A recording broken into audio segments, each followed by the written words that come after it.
one of the things that the city needs to do, besides tenants buyouts, restrictions, the city needs to put a moratorium on evictions.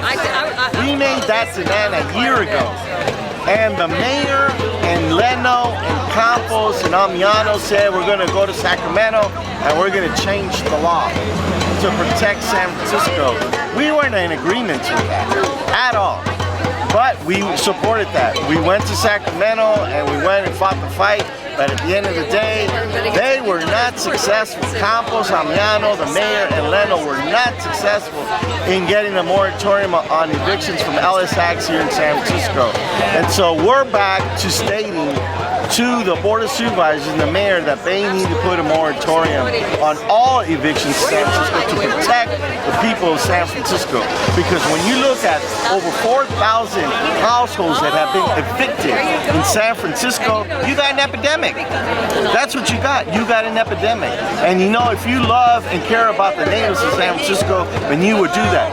And I was told, well, Roberto, it will be illegal. Well, so what? At the end of the day, Gavin Newsom married gay people and it was illegal. And he fought it in court. If we get sued by the real estate industry, so what? We can go to court, we can go to trial. Our peers and people of San Francisco are going to sympathize with a senior who's 91 years old who's got evicted.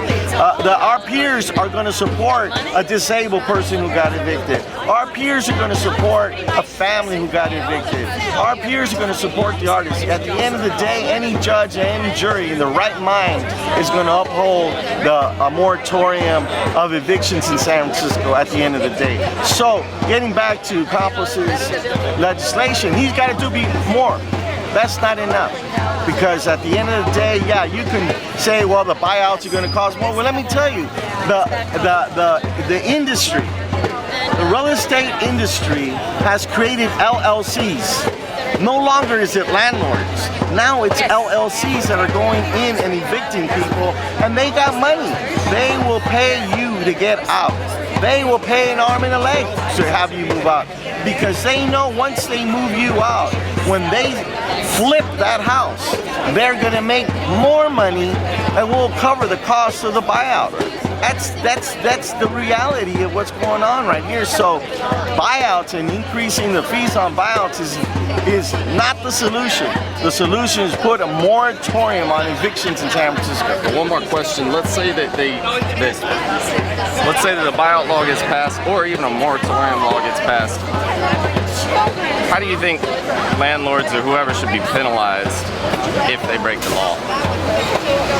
That's where we need the district attorney to come in and investigate people who are abusing the law, because it's already happening. If you look at one particular individual called Benny, and we're using him as an example. Benny started his LLC, got investors to invest in his LLC. He has evicted 55 families alone in the Mission District. 55 using the Ellis Act and under his LLC. What's his name? His name is Benny. And at the end of the day, Benny turns around, evicts these families using the Ellis Act. He's abusing the law. He needs to criminally be arrested and prosecuted by the district attorney.